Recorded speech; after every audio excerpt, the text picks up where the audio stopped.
Hello, my name is Yasuharu Nakashima. I'm a representative director of the REGIONO Group in Japan. REGIONO means community or local in Esperanto. I'll express issues concerning Japanese and international social work and additional REGIONO central practices.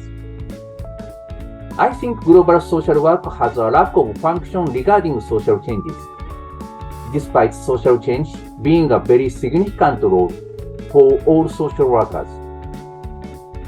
I have perceived a method where we will promote social change by social workers through regional practices. I have had the conclusion that social change will start changing structures of human relationships. If many social workers realize these methods, they will be able to promote positive social change in their practices and fields all over the world. This means many social workers will become authentic social workers.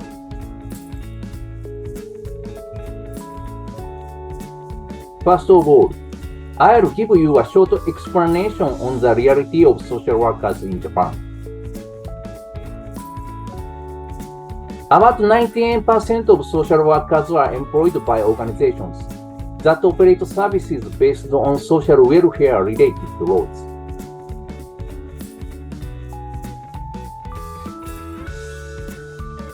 It has been pointed out that one of the challenges involved in social work in Japan is the inadequate implementation related to social change and other activities at the macro and meso levels. However, I don't think that these features are particular to Japanese social work only. We can understand from some countries' reports that many social workers across the globe couldn't create social changes.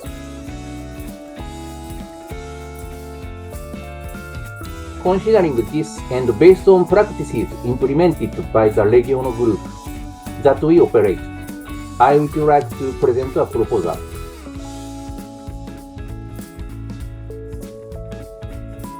First, let me give you an overview.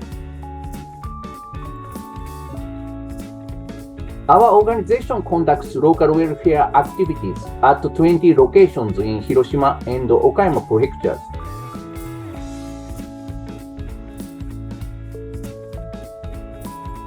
The purpose of our activities is to guarantee livelihood in places where people live according to choice. As long as there is no serious risk of self-harm or other kinds of harm, it is the person themselves who decides where to live. And guaranteeing decision-making by themselves on this important matter is the purpose of our work.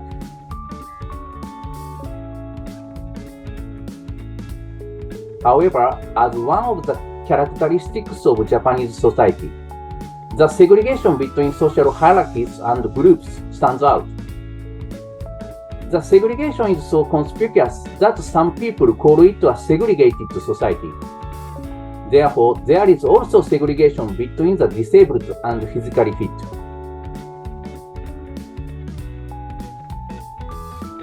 The reason for this segregation may lie in neoliberalism. Neoliberalism deteriorates the quality of social security services because neoliberalism reduces functions of governments and increases functions of the private sector. This has pushed up costs for patients. For example, before elderly patients paid for 10% of their healthcare charges. Recently, however, this cost has increased to 20 or 30%.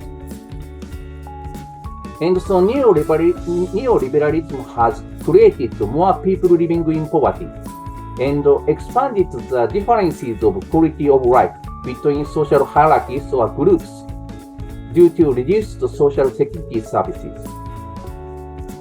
That's not all. Under current circumstances, the disabled and physically fit never meet each other, even if they live in the same local community. Recent figures released by the Japanese Cabinet Office show that about 8% of the Japanese population have some form of disability. They attend different kindergartens and schools, and are assigned to different homeroom classes. And the disabled account for only about 1% of all students attending universities and junior colleges. The disabled working in workplaces at ordinary companies account for only about 2% of all workers. Such a tenuous relationship creates discrimination and bias.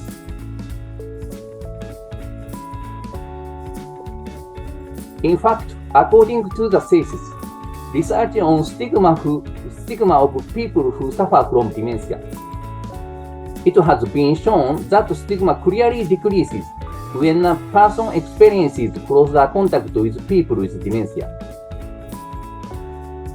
Therefore, reduced experience of communicating with people with dementia hinders mutual understanding.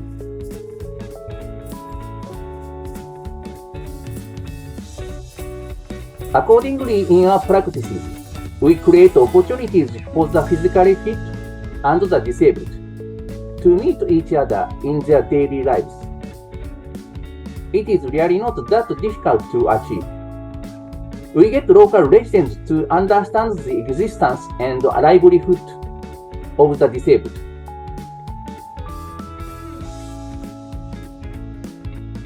We especially focus on making use of the strengths of the disabled and ensuring that they play some role or engage in some activity in the local community, and thereby promote the creation of greater opportunities for encounters and meetings with local residents.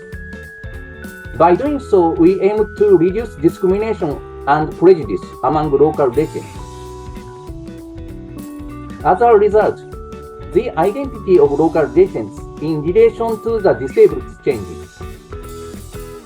Those who once looked to reject the disabled now show some understanding, consideration, and even provide support. One of the activities our facility held was introducing junior high school students to our disabled patients.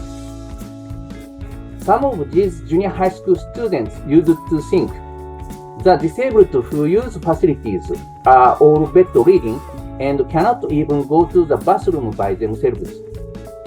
However, after talking and communicating with the disabled, they learned that the disabled can do many things and that each disability is not the same.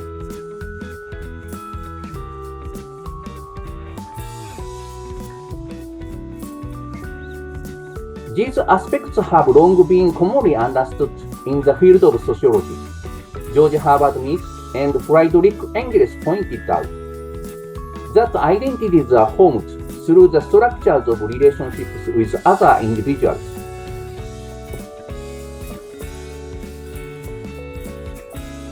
Mary Richmond also pointed out the importance of social change in our own familiar settings rather than social change at the macro level.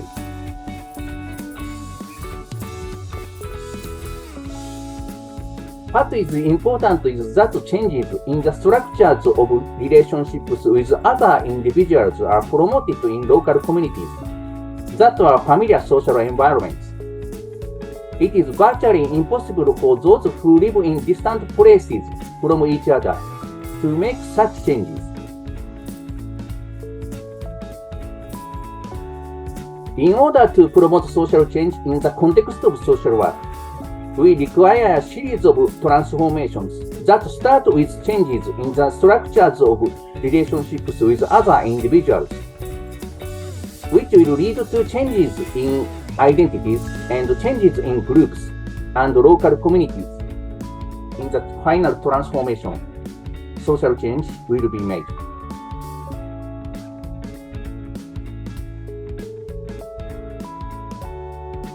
That's why the deletion of the phrase promotes problem solving in human relationships from the global definition of social work will be a tremendous bill to pay sometime in the future.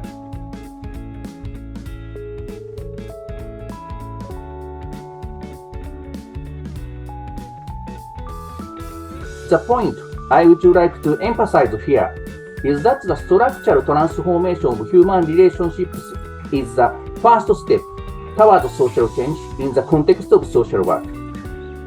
In order for many social workers to promote social change, it will be necessary to first clarify how to change the structures of human relationships.